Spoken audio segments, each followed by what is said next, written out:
Let's make it a good day. We do it our own way. Let's make it a good day. Oh, no matter what they say. The guys of Yam House. Don't forget to follow the guys. Search for Yam House. They do a lot of fun social media. They did a live Zoom yesterday. Because did you know you can have multiple people now, like up to 4, in an Instagram Live, not a Zoom, an Instagram Live. It was awesome. Oh, every time I think I've caught up, I'm like, nope.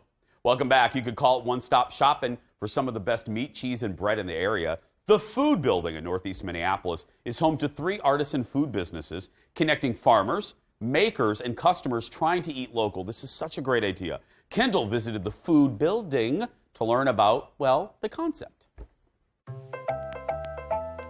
None of the bakers or millers could become bank robbers. You'd find them. You'd find them. they're easy to find. They leave a trail. We go in here. Greetings. Oh, it just smells so good in here. This is the first stone mill in Minneapolis in over 100 years. And you can see it coming down through into the auger, and you've got one stone spinning around inside. It makes a huge difference to the quality of the flour. It's so cool seeing the grains, just the little tiny grain kernels just shooting into there and make bread.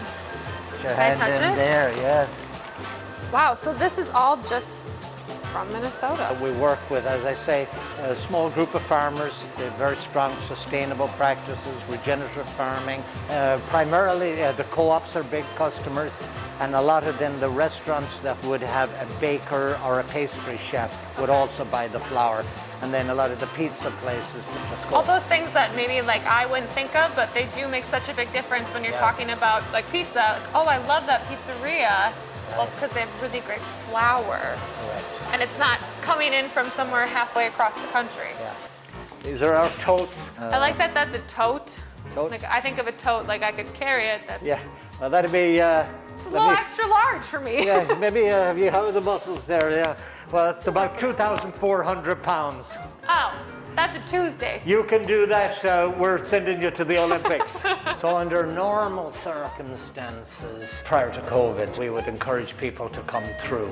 Right. And then they can learn something, they can see into the stone mill, they can see production going on, and they can learn something about it. Also, we have a lot of video that we show of the farms. We bring the farmers in, and they give talks You on actually their talk to the practices. person who like Yes. grows. The person who grows and that grain, those hogs, that milk comes here and then minimally processed in the old traditional manner, as I say, timeless. Yeah. Stone milling, dry aging, the cheese, the churning of the milk. We're looking to pay homage to those practices, to live those practices, and keeping it very as pure as it can to what comes out of the ground. Kieran's Kitchen that's here at Food Building, its only raison d'etre is to highlight, promote, and build the brands in the building. Okay. So it's really looking to be a showcase for the products, that they're not just for a gift pack, or they're not just for... You can eat this. This can be part of your eating habits. See, obviously we've got all the cheeses from the building here, all the different varieties, bries and camemberts. We've got a blue, we've got, of course, the local cheese curds. So these all come from Alamar Literally cheese right here. So we get to showcase it here, but also showcase it in our menu. Red table meats, everything from the royal ham to some of the whole muscle cures, the copa, or mortadella, which is my favorite. I mean, any of these meats from Red Table. I mean, you have a beautiful little baguette from Bakersfield, just a little bit of butter, the meat on it, the fresh bread with the stone mill flour. I mean, it's like heaven. I mean, that is, I don't know what heaven is like, but it's like heaven. But it would be like that. It would be like that. If we knew. Yeah. Kendall joins me now.